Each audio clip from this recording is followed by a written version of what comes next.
को हम लोग कंप्लीट कर लिए थे और लगभग सारे एस्पेक्ट्स जो उसमें हमको कवर करने थे, जो सिलेबस वाइज़ थे, वो लगभग कवर हो गए थे।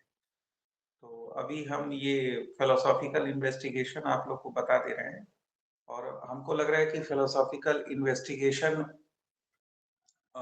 मेरे समझ से अभी आज भी खत्म हो सकता है, नहीं खत्म होगा तो कल खत्म हो जाएगा। कल मान लीजिए कल खत्म हो जाएगा तो कल हम आईएएस के भी प्रश्न आप लोग को लिखा देंगे जो विटगेंस्टीन से पूछे गए हैं, जैसे कि हमने रसेल में लिखाया था। तो जो लोग भी जीडीसी की तैयारी कर रहे हैं, इसमें कई लोग भरे होंगे जीडीसी का। जो लोग भी जीडीसी की तैयारी कर रहे हैं वो अपने प्रैक्टिस के लिए उन प्रश्नों को लिख भी सकते हैं। ठीक है, डिस्क्रिप्टिव प्रश्नों को लिख सकते हैं, लिख के हमें व्हाट्सअप कर सकते हैं, हम देख के उसमें कमेंट कर देंगे। ठीक है, इस तरह से आप लोग प्रैक्टिस करते रहिए और जो लोग आईएएस वगैरह की तैयारी कर रहे हैं, आगे के लिए टारगेट रखे हैं, तो उनके लिए भी ये बड़ा महत्वपूर्ण सिद्ध होगा। ये हम सारी प्रक्रिया साथ-साथ ही करा रहे हैं आप लोग को, क्योंकि एज़ अ होल समग्रता में सारी चीज़ें होनी चाहिए। ठीक है? तो अभी तो ये आप लोग करते रहिए, इसके बाद कुछ हम ऐसा भी कर देंगे जिससे आप लोग प्रेज़ेंटेशन करने में भी इफ़ेक्टिव हो जाएँ। किसी चीज़ को पढ़ के उसको प्रेज़ेंट करने की कला भी आप लोग के अंदर डेवलप हो, उसको भी धीरे-धीरे हम करेंगे आगे चल के। लेकिन ये एक प्रक्रिया है, प्रोसेस है, सारी चीज़ें उसी हिसाब से चलती रहेंगी। तो हम लोग आज जो फिलोसॉफिकल इन्वेस्टिगेशन हम लोग पढ़ने वाले हैं, इस फिलोसॉफिकल इन्वेस्टिगेशन के कुछ मतलब संदर्भ को हमने आरंभिक रूप से ही आप लोगों को बताया था, जब हम लोग विट्गेन्स्टीन को आरंभ कर रहे थे, ट्रैक्टेटस को। और वो जो संदर्भ था ये था कि किस प्रकार से विट्गेन्स्टीन ने जो विचार ट्रैक्टेटस में रखे, भाषा के स्वरूप के संदर्भ में। और किस प्रकार फिलोसॉफिकल इन्वेस्टिगेशन में भाषा के स्वरूप को लेकर उनके विचार में, उनके दर्शन में, उनकी थिंकिंग में परिवर्तन हुआ, चेंज आया और वो चेंज किस स्वरूप का था, यह स्वरूप ही फिलोसॉफिकल इन्वेस्टिगेशन में आपको पढ़ना है। क्योंकि जैसा कि हम आरंभ में भी बताए थे कि ट्रैक्टेटस और फिलोसॉफिकल इन्वेस्टिगेशन दोनों के केंद्रीय विचार के रूप में भाषा और जगत के बीच का संबंध, यानी भाषा के माध्यम से अर्थपूर्ण ढंग से किस प्रकार जगत को हम व्याख्यायित कर सकते हैं, वो ही केंद्र में बना रहा। इसमें कोई परिवर्तन नहीं हुआ। लेकिन परिवर्तन कहाँ हुआ? भाषा के स्वरूप को लेकर। और ये परिवर्तन क्या था भाषा के स्वरूप को लेकर? आरंभिक क्लास में भी आप लोग को थोड़ा-सा बताया गया था कि जैसा कि हम लोग ट्रैक्टेटस पढ़ ही चुके हैं कि ट्रैक्टेटस में जिस भाषा का वो संदर्भ प्रस्तुत कर रहे हैं ना, वो एक प्रकार की तार्किक भाषा को रचने की बात कर रहे हैं। भाषा के एक तार्किक स्वरूप की बात कर रहे हैं, जिसमें कोई भी जो अर्थपूर्ण प्रतिज्ञप्ति होती है, मीनिंगफुल प्रपोजिशन होती है, वह वस्तु स्थिति का ठीक-ठीक प्रतिरूपण कर रही होती है, जिसको वह तार्किक प्रतिरूपण कहते हैं, यानी लॉजिकल प्रेजेंटेशन कहते हैं। तो एक प्रकार से तार्किक भाषा एक आदर्श भाषा की संरचना स्ट्रक्चर को प्रस्तुत करते हैं टैक्टिटस लॉजिको फिलोसॉफिकस में। और जैसा कि हमने कल भी बताया था कि पिक्टोरियल थ्योरी ऑफ मीनिंग यानी अर्थ के चित्र सिद्धांत। अच्छा, एक बात और बता दें कि जो लोग अभी जस्ट प्रिपरेशन तैयारी कर रहे हैं और जिन लोगों ने अभी ट्रायल के रूप में एग्जाम वगैरह दिया है ना, अगर उनके मार्क्स कम आए हैं तो बिल्कुल भी डिमोटिवेट होने की आवश्यकता नहीं है। ठीक है, जरा सा भी मत सोचे कि ये मेरे मार्क्स इतने आए, ये नहीं आए, इस तरह की कोई चीज आनी नहीं चाहिए आपके माइंडसेट में। ठीक है, वो बिल्कुल एकदम उसको हटा के रख दे। क्योंकि जब भी आप किसी बड़े एग्जाम में बिना किसी प्रिपरेशन के जाते हो, बिना किसी स्ट्रक्चर्ड वे से आप अप्रोच करते हो ना, तो स्वाभाविक है जो आपका रिजल्ट आ रहा है ना, वो रिजल्ट स्वाभाविक है। तो कभी-कभी क्या, चीजों को एक्सेप्ट करना भी एक अपने आप में एक अचीवमेंट होती है। कभी-कभी लोग जो है डिनायल मोड में होते हैं, तो वो डिनायल मोड मत रखिए, एक्सेप्ट करना भी सीखिए। ठीक है, तो पर्टिकुलर किसी का हम नाम नहीं ले रहे, लेकिन हम सभी को एज जर्नल बता रहे हैं कि जिन लोगों ने अटेम्प्ट के लिए ऐसे ही ट्रायल किया था और मार्क्स कम आए और डिमोटिवेट फील कर रहे हैं, तो वो बिल्कुल फील ना करें और इसको एक्सेप्ट करें कि जब किसी बड़े एग्जाम में जिसका एक अपना एक रिक्वायरमेंट होता है, वहाँ बिना प्रिपरेशन के, बिना किसी गाइडेंस के और बिना प्रॉपर प्रिपरेशन के आप अटेम्प्ट देते हो, तो वहाँ पे रिजल्ट थोड़े से हो सकते हैं ऐसे जो आपको लगे कि हाँ ये हम डिजर्व नहीं करते। ठीक है, तो उससे कोई भी परेशान होने की आवश्यकता नहीं है। उसको आप रख दीजिए साइड में। आप खुद सोचिए कि आप एग्जाम देने क्यों गए। आप इसलिए गए कि आप समझना चाहते थे कि एग्जाम का क्या माहौल होता है। ठीक है, हमारे कई ऐसे मित्र थे तो बहुत दूर दूर चले जाते थे एग्जाम देने के लिए, झारखंड, छत्तीसगढ़, और उनका रिजर्वेशन भी नहीं होता था। आप लोग जानते ही हैं कि इलाहाबाद में बच्चे कैसे एग्जाम देने जाते हैं। जो रेलवे के बाथरूम के पास जो जगह होती है उसके पास पेपर बिछा के वहीं लेट जाते हैं। ठीक, तो बहुत सारे, लेकिन जाते थे क्यों मालूम है? सिर्फ इसलिए जाते थे। उसमें से कुछ ऐसे भी मेरे मित्र हैं जो अभी एसोसिएट प्रोफेसर हैं फिलोसफी के। तो वो क्यों जाते थे वो आज भी हमसे शेयर करते हैं कि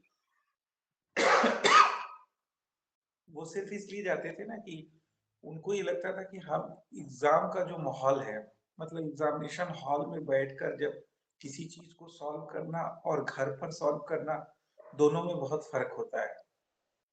ठीक है, तो उस एटमॉस्फियर को देखने के लिए, और कुछ तो ऐसे मेरे मित्र थे जो सिर्फ पेपर लेने के लिए जाते थे। मतलब उनको ये लगता था कि एक पेपर और ऐड हो जाएगा हमारे उसमें। तो ये सारी चीजें होती है, तो आप इसको समझिए। ठीक है, तो आप जब गए हो तो आप एटमॉस्फियर को देखिए कि वहाँ किस प्रकार का प्रेशर होता है, किस प्रकार सारी चीजें होती हैं, क्वेश्चंस को किस प्रकार पढ़ना पड़ता है और कंसंट्रेशन को बनाए रखना पड़ता है। ये सारी चीजें जो आपको प्राप्त हुई पॉजिटिव, उनके विषय में सोचिए। ठीक है, वो पॉजिटिव जो चीजें आप लेने गए थे वो तो आपको मिल गई, तो आप निश्चिंत रहिए। और अब जब स्ट्रक्चर्ड वे में आप प्रिपरेशन करोगे और हमारे गाइडेंस में आप प्रिपरेशन कर रहे हो, हाई लेवल की आपको गाइडेंस की जा रही है, तो आप निश्चिंत रहो, पुस्तकों को पढ़ो, नोट्स बनाओ, प्रैक्टिस करो, और जिस तरह से हम आप लोग को गाइड कर रहे हैं उसको फॉलो अप करो। निश्चित रूप से जो अगला आने वाला आपका अटेम्प्ट है उसमें परफॉर्मेंस आपकी बहुत अच्छी होने वाली है, ऐसा मुझे पूर्ण विश्वास है। इसमें मुझे कोई शक शुबा नहीं है कि यहाँ जितने लोग हैं उसमें से बहुत सारे लोगों का जेआरएफ होने वाला है। ठीक है, इसीलिए इस बैच में कोई फीस वगैरह नहीं रखी गई, क्योंकि ये चैलेंज खुद हम लिए हैं कि जो बच्चे जेआरएफ करेंगे वो जेआरएफ करके दिखाएंगे। हम खुद उनको दे रहे हैं, गारंटी दे रहे हैं कि आप जेआरएफ करो, क्योंकि हम उस लेवल तक आपको ले जाएंगे। ठीक है, इसीलिए आपको इस तरह से गाइडेंस दी जा रही है। तो आप लोग निश्चिंत रहो, ये विद्यापीठ से भी होने वाला था, किन्हीं कारणों से नहीं हो पाया। नहीं तो ये विद्यापीठ से जुड़े हुए उससे आप लोग को गाइडेंस मिल रहा होता, क्योंकि जो कमिटी बनी थी यूजीसी नेट जेआरएफ की, उसके हेड हम ही बने थे पढ़ाने के लिए आप लोग को। पर किन्हीं कारणों से कोई ऑब्जेक्शन आ गया, वो नहीं आ पाया, तो हमने फिर प्राइवेटली आप लोग को पढ़ाना शुरू कर। तो कोई बात नहीं, विद्यापीठ से होता है चाहे प्राइवेटली पढ़ रहे हो ना, बस इतना आप लोग निश्चिंत रहो। तो अपने आप में मोटिवेशन कम मत होने दो कोई भी। ठीक है, चलिए अब ये तो एक मोटिवेशन वाली बात हो गई। कुछ हम लोग जो पढ़ रहे थे तो वहां पे हम लोग स्पष्ट किए ना, जो आ, हाँ कॉन्फिडेंस है, सब मीनू लिख रहे, कॉन्फिडेंस है कि आप पढ़ा देंगे तो जेआरएफ हो जाएगा, 110% जेआरएफ हो जाएगा। कोई शक मत रखिए कि जेआरएफ नहीं हो जाएगा। ठीक है, और हम खुद जो है इस चुनौती को लिए, आप लोग समझिए ना, आप लोग के ऊपर जो प्रेशर है उससे कितना बड़ा प्रेशर हम लेके रखे हैं। हम आप लोग को, मतलब हम खुद अपने ऊपर प्रेशर ले रखे हैं कि आप लोग को जेआरएफ कराना है, बहुत सारे लोगों को जेआरएफ कराना है। तो वो, और मुझे इन सब चीजों से कोई परेशानी भी नहीं होती। चैलेंजेस लेना मेरा, मतलब जिसको कहते हैं ना फिल्मी डायलॉग लगेगा, ये मेरा अपना वो रहता है, स्टाइल है और शौक है मुझे चैलेंजेस लेने का। तो मुझे इसमें कोई नहीं, और आप लोग को भी हम डेयरिंग करते हैं कि आप लोग भी चैलेंजेस लिया करिए, बड़े बड़े चैलेंज लीजिए। ठीक है, जब मानव योनि प्राप्त किए हैं तो छोटे मोटे इससे आप अपने आप को समाप्त मत करिए। ठीक है, बड़े बड़े चैलेंज देखिए, अभी आप हम ज्ञान मीमांसी विमर्श, भारतीय दर्शन का ज्ञान मीमांसी विमर्श बहुत बड़ा एस्पेक्ट है, उसके ऊपर पुस्तक लिख रहे हैं। फरवरी में, मार्च में आप लोग के समक्ष आ जाएगा। तो हम बड़े बड़े चैलेंज ले रहे हैं। इसके बाद बौद्ध की ज्ञान मीमांसा पे एक पुस्तक लिखेंगे। ठीक है, बहुत बड़े बड़े चैलेंजेस हम अपनी लाइफ में ले रखे हैं। तो आप लोग को भी हम कहेंगे कि आप लोग बड़े बड़े चैलेंजेस रखो, बड़े बड़े गोल रखो। लेकिन हाँ, एक एक बात और आप लोग से कहेंगे कि बड़े-बड़े चैलेंजेस तो रखो, लेकिन बड़े-बड़े चैलेंजेस के साथ जो है, उसके साथ आप डेडिकेशन के साथ लगे भी रहो, मेहनत भी करते रहो, ठीक है? तो हम बड़े चैलेंजेस लेते हैं, तो मेहनत भी करते हैं, ठीक है? हमसे आप प्रेरणा लो और हार्ड वर्क जितना हम करते हैं, इतना कुछ जानने के बाद भी हार्ड वर्क करते हैं, तो आप लोग समझो कि आप लोग को हार्ड वर्क तो करना ही पड़ेगा। बार-बार हम कहें कि इसका कोई विकल्प नहीं है। चलिए ठीक है, ये सब मोटिवेशन हो गया। हम लोग थोड़ा-सा इसका कुछ पॉइंट पढ़ने की कोशिश करते हैं ताकि महसूस हो कि आज का क्लास चला तो इससे कुछ चीज़ें कवर हुई और बाकी चीज़ें कल कवर हो जाएँगी और ये खत्म हो जाएगा। तो जैसा हमने बताया कि ट्रैक्टेटस में जिस प्रकार की एक प्रकार की तार्किक आदर्श भाषा की संरचना स्ट्रक्चर को रचने का दृष्टिकोण वो प्रस्तुत कर रहे थे विट्गेस्टीन, वो एक उनका अप्रोच था। और जैसा कि हम कल बताए कि पिक्टोरियल थ्योरी ऑफ मीनिंग से जो उन्होंने निष्कर्ष प्राप्त किया, उसकी चर्चा कल भी की गई थी। आज फिर से हम दोहरा रहे हैं कि ये निष्कर्ष क्या उन्होंने दिया था कि यदि हम सभी प्राथमिक प्रतिज्ञप्तियों एलिमेंट्री प्रोपोजिशंस को जान लें और यह भी जान लें कि इन प्राथमिक प्रतिज्ञप्तियों एलिमेंट्री प्रोपोजिशंस में कौन से सत्य हैं और कौन से असत्य हैं, तो हम वह सब कुछ जान सकते हैं सिद्धांततया। हम वह सब कुछ जान सकते हैं जो इस जगत के विषय में जाना जा सकता है। तो आप देखिए कि किस प्रकार से उन्होंने एक स्ट्रक्चर्ड सेंस में सारी चीजों को रचने की बात की और बहुत स्ट्रिक्ट सेंस में जिसको एक शब्द यूज किया जाता है कि औपचारिक भाषीय विश्लेषण, ठीक है? और इसका जो औपचारिक आप लोग समझे रहे हो, एक औपचारिक होता है, एक अनौपचारिक होता है। तो अंग्रेजी वाले इसको समझिए कि ये एक औपचारिक भाषीय विश्लेषण लिंग्विस्टिक एनालिसिस का संदर्भ प्रस्तुत कर रहे थे कहाँ ट्रैक्टेटस में। अब देखिए जैसा कि बहुत बार रसेल में भी हमने एक बार कंपैरिजन करते हुए चर्चा किया था, जो लोग रसेल के क्लास में होंगे। फिलोसॉफिकल इन्वेस्टिगेशन में क्या हुआ, अब ये कौन सी नई चीज रखने लगे भाषा के स्वरूप को लेके, तो उस सारी चीजों को एक संक्षेप में हम रेखांकित करते हुए आपको हम आगे बढ़ते हैं इसमें। और जो आरंभिक टॉपिक आप लोग की पुस्तकों में बीके लाल वगैरह में दिया है कि आरंभिक रूप से फिलोसॉफिकल इन्वेस्टिगेशन में क्या करते हैं कि ट्रैक्टेटस लॉजिको फिलोसॉफिकस में जो विचार उन्होंने प्रस्तुत किए उसका वो बिंदुवार खंडन करते हैं, ठीक है? उसको जो है रेफ्यूट कर रहे होते हैं बिंदुवार तरीके से, पॉइंट बाई पॉइंट। जो अलग अलग तरह के संदर्भ आ रहे होते हैं ट्रैक्टेटस लॉजिको फिलोसॉफिकस में भाषा के संदर्भ में, उन सारी चीजों का वो रेफ्यूटेशन कर रहे होते हैं, खंडन कर रहे होते हैं फिलोसॉफिकल इन्वेस्टिगेशन। तो वो जो पुस्तकों में दिया है, आप लोग के अब जाके आप लोग पढ़ेंगे तो जो हम अभी क्लास ले रहे हैं वो एज इट इज पुस्तकों में भी दिया है। क्रम वगैरह में थोड़ा चेंज हो सकता है क्योंकि जब हम जिस एक बार पुस्तकों को पढ़ के कोई चीज बाहर निकाल लेते हैं ना, तो उसमें क्रमिकता वगैरह में हम अपने हिसाब से चेंज कर लेते हैं ताकि आप लोग तक जो बातें पहुंचनी चाहिए वो प्रभावी ढंग से पहुंच सके। लेकिन बातें सारी वहां आपको मिलेंगी एज इट इज।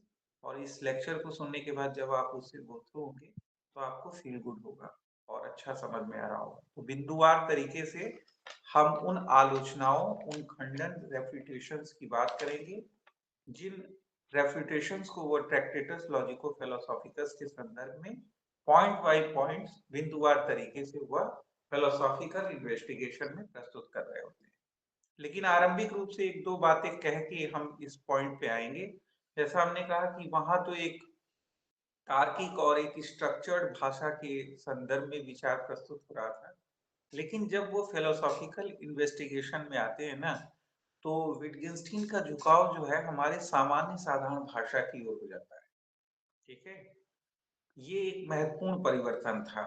अब ये परिवर्तन क्यों हुआ वो धीरे धीरे स्पष्ट होगा। खासकर जब खंडन वाला पक्ष हम प्रस्तुत करेंगे ना, तो आप लोग को स्पष्ट होगा कि क्यों ये सामान्य साधारण भाषा की ओर झुकाव करने लगते हैं। और फिर जब दार्शनिक समस्याओं का संदर्भ आएगा और दार्शनिक समस्याओं के स्वरूप की व्याख्या कर रहे होंगे, दार्शनिक समस्याएं यानी फिलोसॉफिकल प्रॉब्लम्स, फिलोसॉफिकल प्रॉब्लम्स को एक विशेष प्रकार के पदों से उन्होंने अभिहित किया है, विशेष प्रकार के पदों का प्रयोग किया है फिलोसॉफिकल इन्वेस्टिगेशन में विट्गेन्स्टीन ने। उसको पजलमेंट कहा है, पहेली कहा है, उलझन कहा है। ठीक है, उलझन की अंग्रेजी अंग्रेजी वाले समझ लेंगे, तो इसको उलझन कहा है, पहेली कहा है, पजलमेंट कहा है। तो ये जो एक विशिष्ट प्रकार के पद का प्रयोग फिलोसॉफिकल प्रॉब्लम्स के लिए वो कर रहे होते हैं, उसमें भी ये संदर्भ छिपा रहता है कि किस प्रकार फिलोसॉफिकल इन्वेस्टिगेशन में यह सामान्य साधारण भाषा की ओर झुकाव कर रहे होते हैं। ठीक है, और उसको ज्यादा महत्व देने लगते हैं। तो ये एक स्पष्ट विचार है, और आप लोग को इसलिए बताया जा रहा है ना कि आप लोग से कोई भी अगर कहीं पे भी डिस्कशन चल रहा है लिंग्विस्टिक फिलोसफी का और उसमें चर्चा विट्गेन्स्टीन किया जाएगी, तो ये बड़ा पेट प्रश्न होता है कि लोग ये पूछ सकते हैं आप लोग से कि ट्रैक्टेटस लॉजिको फिलोसॉफिकस और फिलोसॉफिकल इन्वेस्टिगेशन में भाषा के स्वरूप को लेकर उनके विचार किस प्रकार परिवर्तित हुए, क्या इसके संदर्भ में आप कुछ बोल सकते हैं, कुछ बता सकते हैं? तो ये आप लोग को, जब ये हम जो बोल रहे हैं, अगर इस चीज को आप लोग याद रखोगे और इसकी अवधारणा समझोगे, तभी आप इसका उत्तर उनको दे पाओगे। ठीक है, अन्यथा आप जो है आपको देने में दिक्कत होगी, आप नहीं दे पाओगे, तो फिर वो समझ जाएंगे कि आप चीजों को समझ नहीं रहे हो, अवधारणाओं को समझ नहीं रहे हो। तो क्या उत्तर है? बिल्कुल सरल है कि जिस प्रकार ट्रैक्टेटस लॉजिको फिलोसॉफिकस में एक प्रकार के आदर्श तार्किक भाषा की संरचना की रचना का प्रयास करते हैं, और जबकि जब फिलोसॉफिकल इन्वेस्टिगेशन में आते हैं तो इस प्रकार की जो तार्किक भाषा है वह उनको एक आर्टिफिशियल लैंग्वेज लगने लगती है, कृत्रिम भाषा लगने लगती है, और उनका झुकाव हमारे सामान्य साधारण भाषा की ओर झुकने लगता है। और इसी झुकाव का परिणाम है कि जितने भी टॉपिक दिए हुए हैं फिलोसॉफिकल इन्वेस्टिगेशन में, एक टॉपिक है मीनिंग एंड यूज, अर्थ एवं प्रयोग। तो आप देख रहे हैं कि अर्थ की खोज कहाँ कर रहे हैं? अर्थ की खोज कहाँ कर रहे हैं? ट्रैक्टेटस में कर रहे हैं ना, इसीलिए प्रस्तुत करते हैं क्या? Pictorial theory of meaning, pictorial theory of meaning प्रस्तुत करते हैं। लेकिन जब फिलोसॉफिकल इन्वेस्टिगेशन में आते हैं तो कहते हैं हमें अर्थ की खोज नहीं करनी चाहिए, बल्कि हमें भाषीय प्रयोगों पर ध्यान देना चाहिए। लिंग्विस्टिक जो हमारे प्रैक्टिकलिटी है उस पर हमें एम्फेसिस देना चाहिए, न कि हमें अर्थ मीनिंग के पीछे भागना चाहिए। क्योंकि जो किसी भी शब्द का या किसी भी संदर्भ में किसी कोई बात कही जा रही होती है, कोई प्रतिज्ञप्ति प्रस्तुत की जा रही होती है, तो वह जो संदर्भ रहता है ना, उस संदर्भ के अनुसार उसका अर्थ बदलता रहता है। इसलिए हम अर्थ की खोज करना हमारे लिए ठीक नहीं है, क्योंकि यह तो स्थिर ही नहीं है। हमें देखना चाहिए कि जो लिंग्विस्टिक जो भाषी प्रयोग हो रहे हैं, जो लिंग्विस्टिक प्रैक्टिकलिटी है, वो क्या है? क्या कोई चीज कही जा रही है तो जिस सेंस में कही जा रही है उस सेंस को वह पूरित करने में, पूर्ण करने में वह सक्षम है कि नहीं? अगर सक्षम है तो हमारे लिए अर्थपूर्ण है, अगर सक्षम नहीं है तो हमारे लिए वह अर्थहीन है, उसका कोई अर्थ नहीं बनता है। तो इस प्रकार वो कहते हैं कि हमें अर्थ को खोजने में नहीं लगना चाहिए, बल्कि भाषीय प्रयोगों पर अपना एम्फेसिस करना चाहिए। ठीक है, तो इस प्रकार ये जितने भी टॉपिक्स आपको, और जैसा हमने कहा कि दार्शनिक समस्या की वो बात करते हैं, उसको पजलमेंट कहते हैं, उलझन कहते हैं, इस तरह के पदों का प्रयोग करते हैं, तो वो भी इसी सेंस में कर रहे होते हैं कि जब हम सामान्य साधारण भाषा से हट जाते हैं तो हम एक विशिष्ट ढंग से जब भाषीय प्रयोगों को करने लगते हैं और भाषा का प्रयोग एक विशिष्ट स्ट्रक्चर में हम ढूंढने लगते हैं, जिस स्ट्रक्चर की चर्चा उन्होंने ट्रैक्टेटस में की, तो वही एक प्रकार से दार्शनिक समस्याओं को जन्म देता है। और ये दार्शनिक समस्याएं ऐसी समस्याएं हो जाती हैं कि ये एक पहेली बन जाती हैं, यानी इससे निकलने का रास्ता नहीं दिखाई देता, यह एक उलझन बन जाती है। कई लोग काफी लेट आ रहे हैं। मनीष, चलिए कोई बात नहीं। हाँ, तो ये जो उलझन बन जाती है, तो ये आप लोग के प्रश्न तो बड़े आसान ही होंगे जो पूछेगा आप लोग से। वैसे इस बार का पेपर हम ध्यान पूर्वक तो नहीं देख पाए, लेकिन हमने ये देखा कि ख्यातिवाद से भी बड़े प्रश्न थे आप लोग, न्याय दर्शन के ख्यातिवाद से। क्योंकि जो वो आप लोग को फ्रेजेस दे के उसमें से निकाल